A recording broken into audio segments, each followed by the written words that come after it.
Capítulo 4, quiero leer y quiero hablar en este día sobre el reino de la gracia. Amén. Hebreos capítulo 4, si usted lo tiene, si no lo leemos, lo vamos a leer en la Nueva Versión Internacional y dice de esta manera, dice, por tanto, aunque la promesa de entrar en su reposo sigue vigente, cuidémonos, no sea que alguno de ustedes vaya a quedarse afuera. Porque a nosotros se nos han anunciado las buenas noticias, lo mismo que a ellos, pero el mensaje que escucharon no les sirvió de nada, porque no se unieron en la fe a los que habían prestado atención a ese mensaje. Ahora bien, en tal reposo entramos los que somos creyentes, conforme Dios ha dicho, así que en mi enojo hice este juramento, jamás entrarán en mi reposo. Es cierto que su trabajo quedó terminado con la creación del mundo, pues en algún lugar se ha dicho así, el séptimo día, y el séptimo día descansó Dios de todas sus obras. Y en este pasaje citado también dice, jamás entrarán en mi reposo, aunque todavía falta que algunos entren en ese reposo, y los primeros a quienes se les anunció la buena noticia no entraron por causa de su desobediencia. Dios volvió a fijar un día que es, ¿cuándo? ¿Cuándo es el día? Hoy. Cuando muchos después declaró por medio de David lo que ya se ha mencionado. Si ustedes oyen hoy su voz, no endurezcan sus corazones. Porque si Josué les hubiera dado el reposo, Dios no habría hablado posteriormente de otro día. Por consiguiente, queda todavía un reposo especial para el pueblo de Dios, porque el que entra en el reposo de Dios descansa también de sus obras, así como Dios descansó de las suyas. Esforcémonos, pues por entrar en ese reposo, para que nadie caiga al seguir aquel ejemplo de desobediencia. Sin duda, la palabra de Dios, ¿cómo es? Es viva, eficaz y más cortante que cualquier espada de dos filos. Penetra hasta lo más profundo del alma y del espíritu, hasta la médula de los huesos, y juzga los pensamientos y las intenciones del corazón.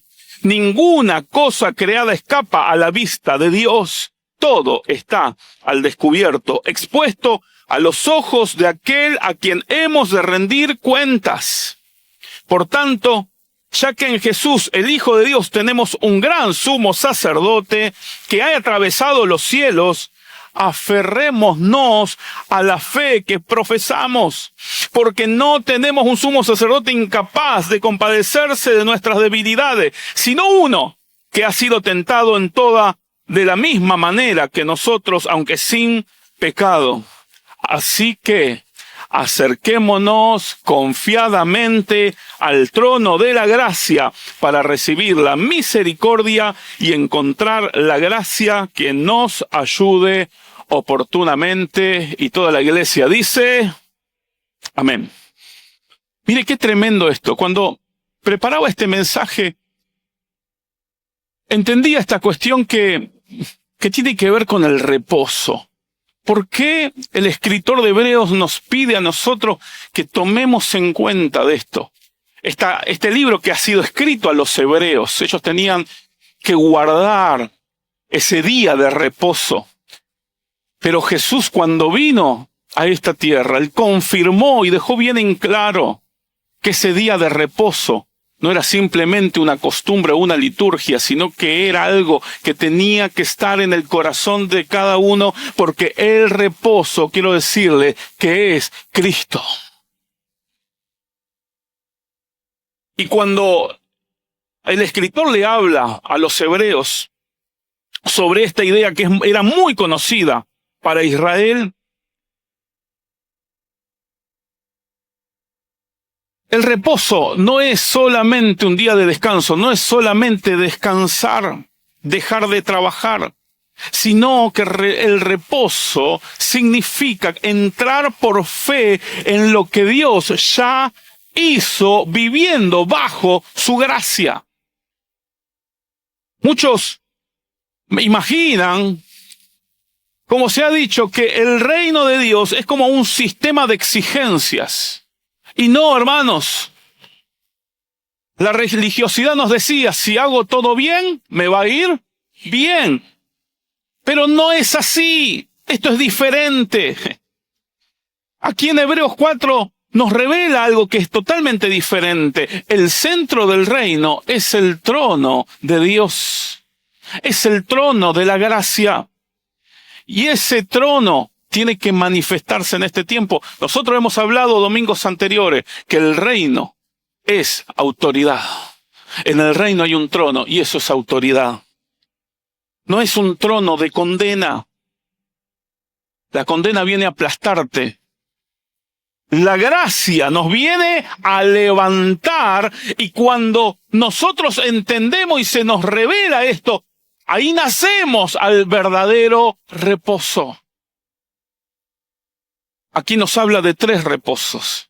Primero, en la carta, el escritor habla del reposo de la creación. Dios creó todas las cosas y al 7º día descansó.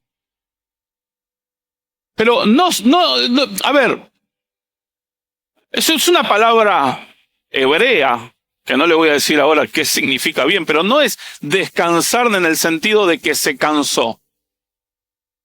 Dios no se cansó de hacer lo que había hecho. A veces se cansa de nosotros, tampoco, quédese tranquilo. Pero Él no es que descansó porque se cansó, sino que Él reposó. Él descansó al ver su obra terminada, concluida. El segundo reposo que nos habla la palabra de Dios en el Antiguo Testamento fue el reposo del pueblo de Israel cuando entró a Canaán. Pero ese no era el reposo definitivo, eso era la sombra de lo que había de venir. Y el tercero es el reposo de Dios para su pueblo, diga conmigo, hoy. ¿Cuándo? ¿Y cuál es ese reposo? El reposo verdadero es participar de la vida de Dios reconciliados con Él por medio de Jesucristo, para que vivamos seguros, sostenidos, dejando de vivir por el mérito propio, sino aferrados, entrando por la fe al reino de la gracia. Por eso se repite esta palabra hoy. ¿Cuándo es el reposo? ¿Cuándo es el reposo? El reposo no es un evento del pasado, es una invitación del presente. Jesús dijo, vengan a mí todos los que estén trabajados y cansados, y yo los haré. No significa vas a dejar de hacer todo lo que estás haciendo y te vas a tirar y te vas a echar. Vamos a ser sinceros, ¿cuántos de los que están aquí se han tomado unos días de descanso en este verano? ¿Cuántos algunos dijeron, bueno, no me puedo ir a ningún lado, pero por lo menos cierro mi casa y duermo todo lo que quiero y hago todo lo que quiero? Algunos se tomaron una semana, otros se tomaron 15 días, otros se tomaron un mes, algunos se toman todo el año. Bueno, eso es otra cosa. Pero dígame si no le pasa lo mismo que me pasó a mí. Oh, vinimos re descansados. ¿Qué quiere que le diga? Yo estoy cansado de vuelta. Ya estoy pensando, falta mucho para las vacaciones de invierno. Porque no habla de ese descanso en lo físico, en lo mental, en lo emocional. Habla del reposo espiritual. Porque cuando estamos en Cristo, caminamos en su gracia. Y la verdad es que esa gracia nos levanta cada día. Por eso, el reposo, mi hermano, es una invitación. ¿Para cuándo? ¿Para cuándo es el reposo? Dios no está diciendo algún día cuando hagas bien las cosas, ahí sí vas a reposar. Nosotros vivimos de esa manera. A veces nosotros vinimos aquí a autoexigirnos, a buscar exigencia.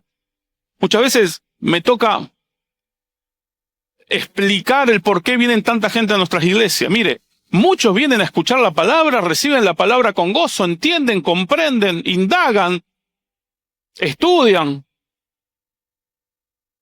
y crecen en la gracia de Dios y Dios los prospera, los restaura, los cambia, los transforma.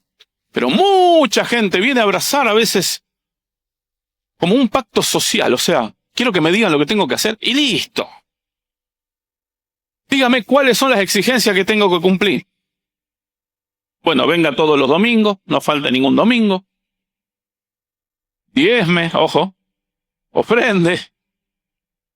Haga esto, haga aquello, haga lo otro. ¿Cómo la exigencia? Bueno, mire, pastor, acá cumplí todo. No se trata de eso. No es la autoexigencia, no son los méritos tuyos. Es la gracia que obra en tu vida, en mi vida.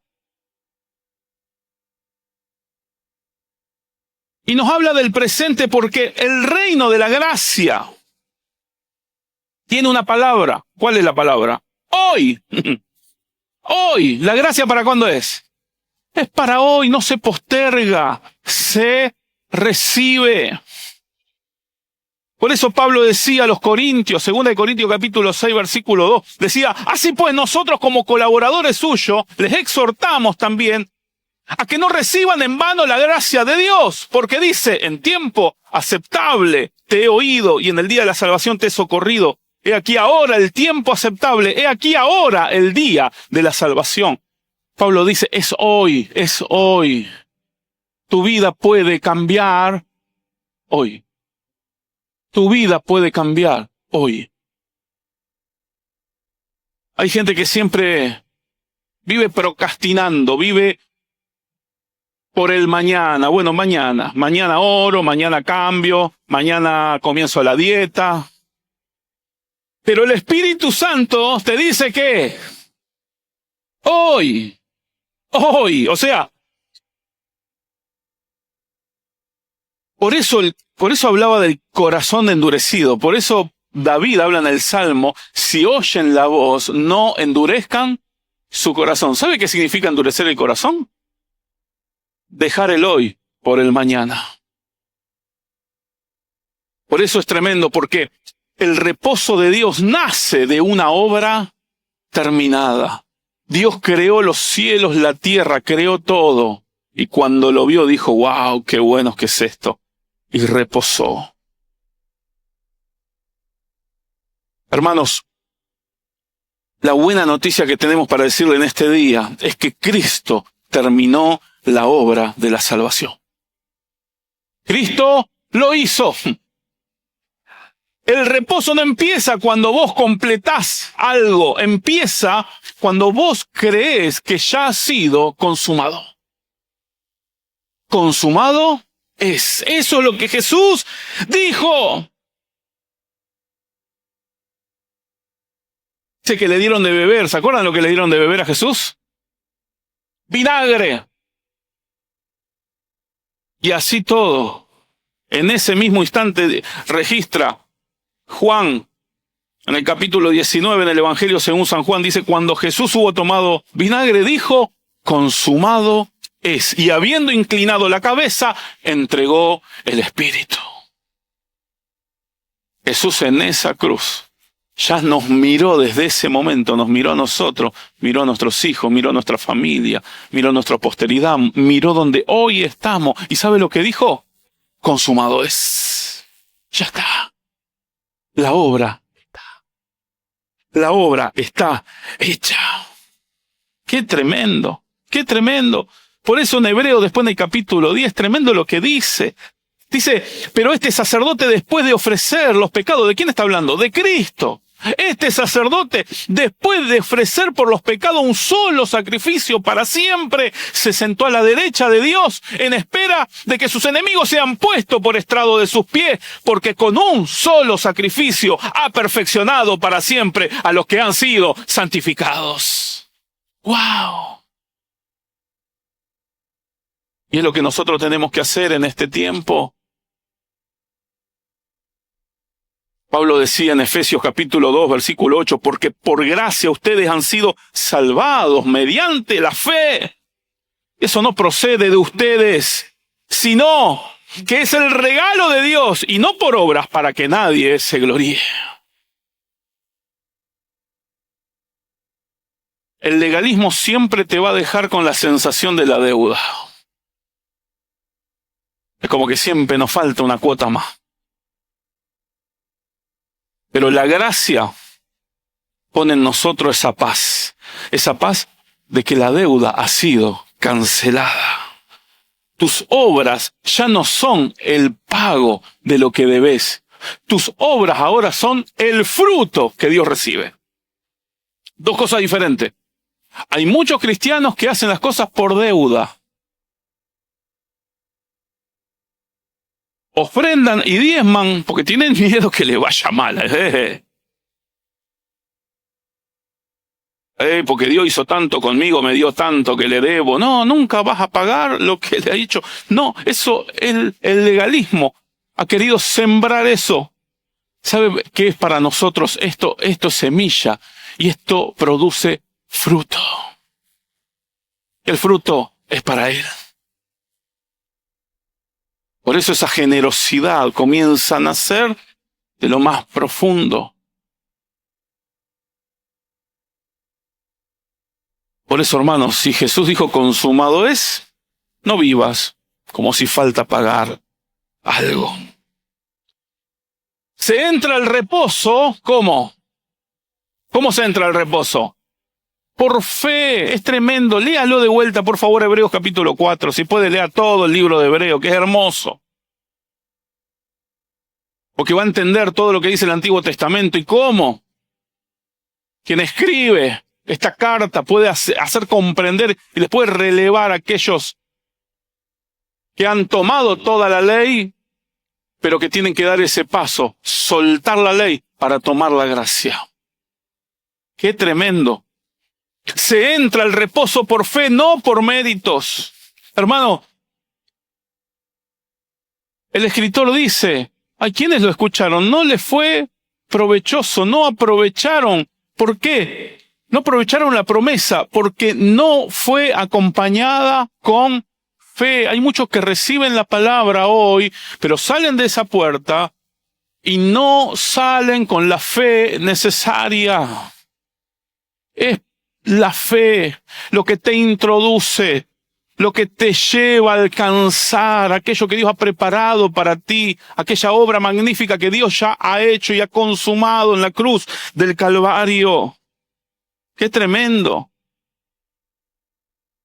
El mensaje fue escuchado, pero no les sirvió de nada, dice el escritor. ¡Wow! Porque no se unieron en fe a los que habían prestado atención a ese mensaje. ¿Cómo recibe usted la palabra? ¿Qué hace con esta palabra que recibe hoy? Dígame.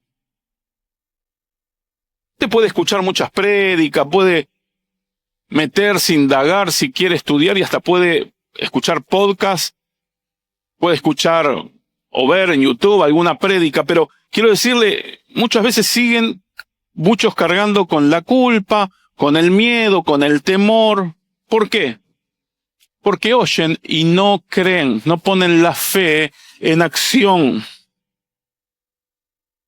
Porque la fe, decía Pablo en Romanos capítulo 10, versículo 17, porque la fe viene por el oír, y el oír por la palabra de Dios. O sea, la palabra de Dios tiene que abrir tus oídos, tiene que abrir tus oídos espirituales, para que puedas abrazar las promesas que son sí y amén. La fe no es solo creer, por ejemplo, que Dios existe y ya está. No. Hay mucha gente que dice, sí, yo tengo fe, yo soy creyente. No, yo creo en Dios. Eso no es tener fe. Fe es dejar de sostenerte a vos mismo. Fe es dejar de sostenerte a vos mismo. En tu propia sabiduría, en tu propio oficio, en lo que aprendiste a hacer. Déjamelo a mí. Yo lo voy a... No. Pasá del yo puedo. Pasá del yo puedo al todo lo puedo en Cristo. Dejá el yo puedo. El sí se puede. El sí, poder se puede, pero yo puedo en Cristo. ¿Qué me da? ¿Qué? La fortaleza. Porque las obras sin gracia despiertan solamente orgullo en nosotros. Y si no lo alcanzás, culpa. Pero la fe es la que nos da reposo. La fe nos da el reposo necesario. El reposo es todo lo contrario a la ansiedad. El reposo es todo lo contrario a la generación de problemas en nosotros mismos y con los que tenemos alrededor.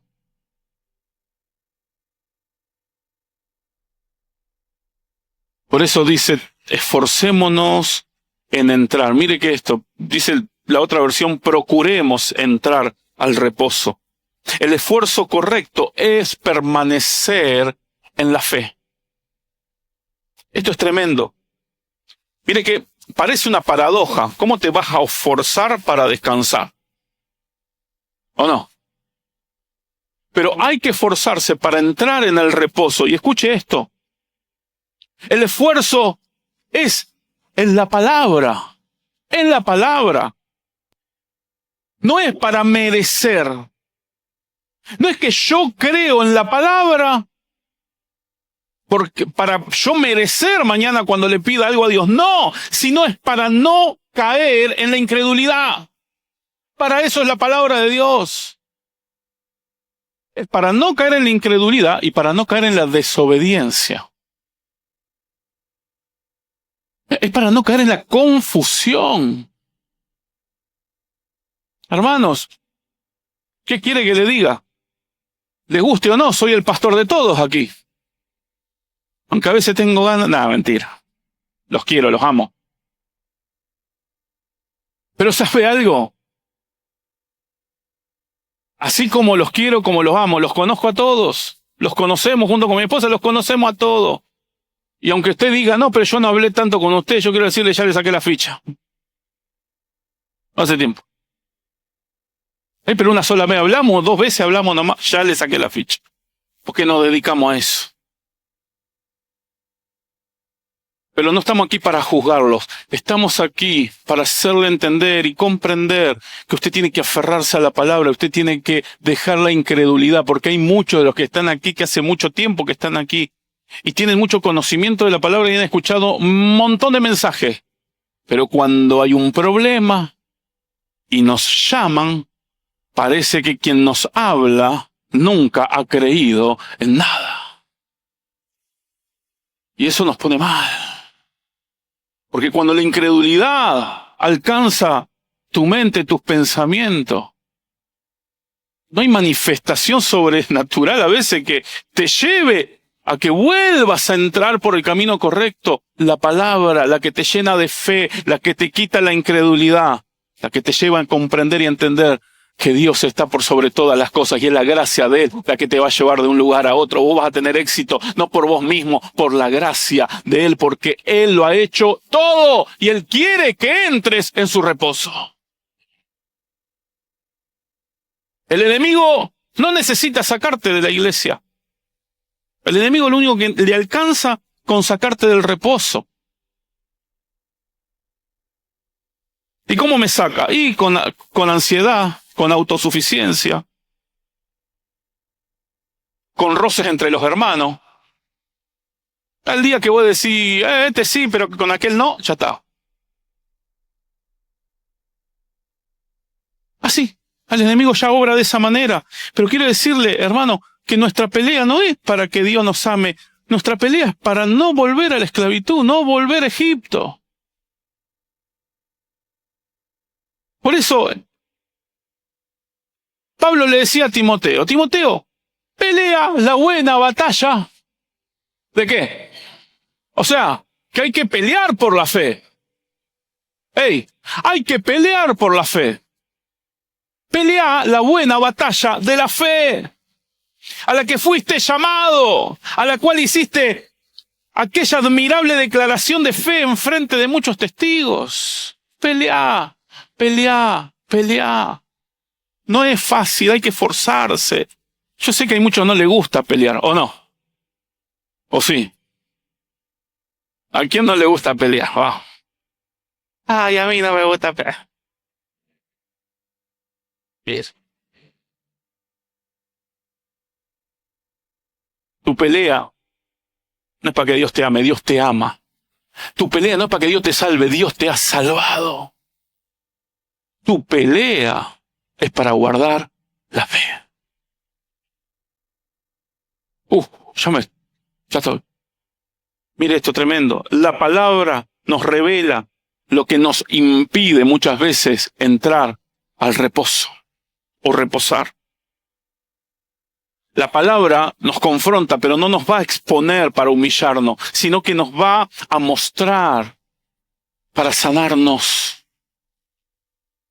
Esa es la palabra, esa es la función de la palabra. Por eso dice la palabra es viva y eficaz. ¡Wow! Es más cortante que cualquier espada de 2 filos. Mire, la palabra corta, pero corta para salvar, corta para sanar. Ahora, si hay quienes la usan para herir, es otra cuestión, un problema de aquel. Porque eso tiene que sanar, tiene que sanar. Tu problema no es a veces la falta de servicio, es muchas veces el exceso de cargas internas, intenciones que están torcidas, miedos, temores, culpa, doblez de ánimo. Es porque la palabra todavía no ha penetrado hasta lo más profundo de tu ser. Por eso el salmista decía, David decía en el Salmo 139, versículo 23, examíname, oh Dios, conoce mi corazón, pruébame, conoce mis ansiedades, le decía. Conoce mis ansiedades. Fíjate si voy por un camino que te ofende y guíame por el camino eterno. Eso es lo que la palabra de Dios hace. Cuando yo era niño, nos hacían repetir el Salmo 119. Lámpara es a tus pies. A mis pies tu palabra y lumbrera a mi camino. Y lo cantábamos. Pero eso es lo que hace la palabra, traer luz.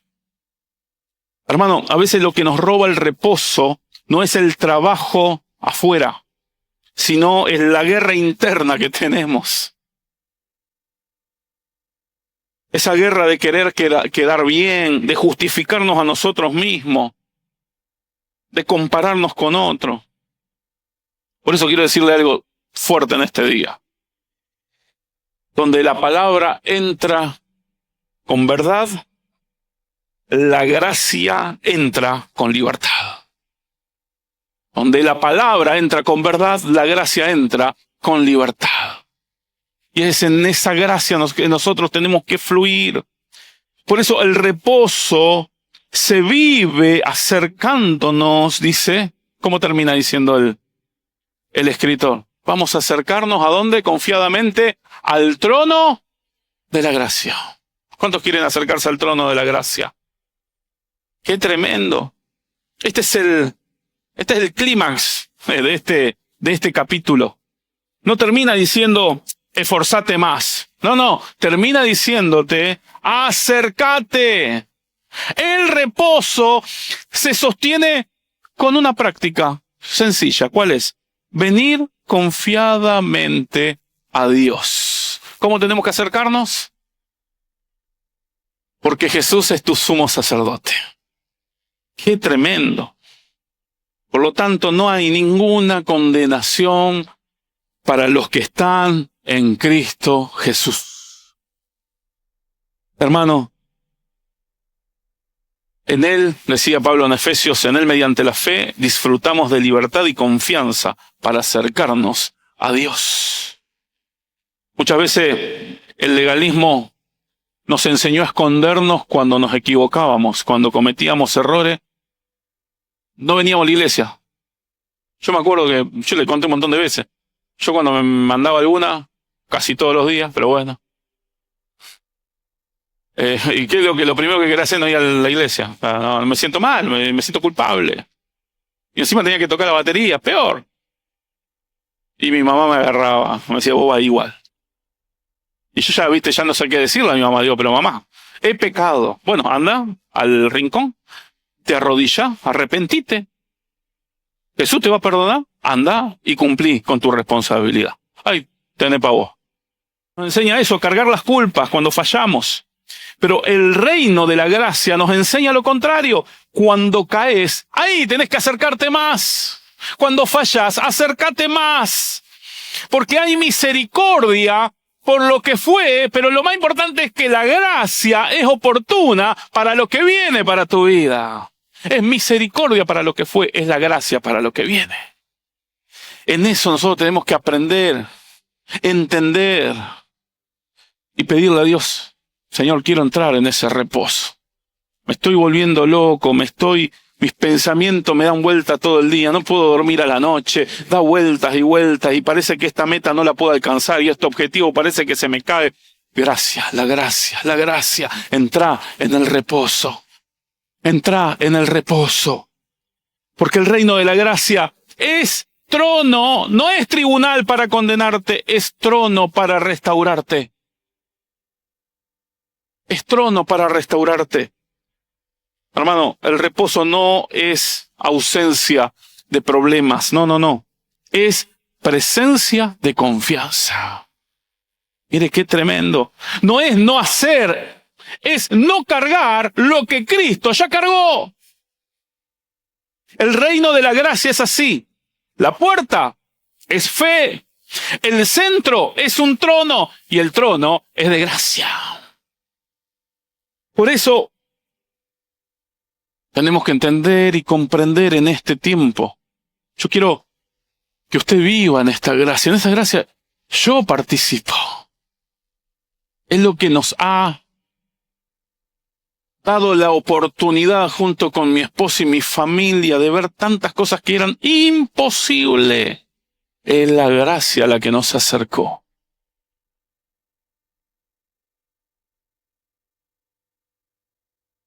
Hay un himno de los más antiguos que tenemos en la fe evangélica, que se creó allá por 1750, por ahí en Estados Unidos. Un tal John Newton escribió: sublime gracia del Señor. ¿Alguna vez lo escuchó? ¿Sabe quién era este hombre? Se llamaba John Newton. Amazing Grace, ¿no? Se dice así en inglés. Este himno dice que este hombre no fue un ejemplo de santidad, John Newton. John Newton era un marino que vivía perdido como un marino. No era Popeye. El tipo, ¿saben qué trabajaba? En el comercio de esclavos. Wow.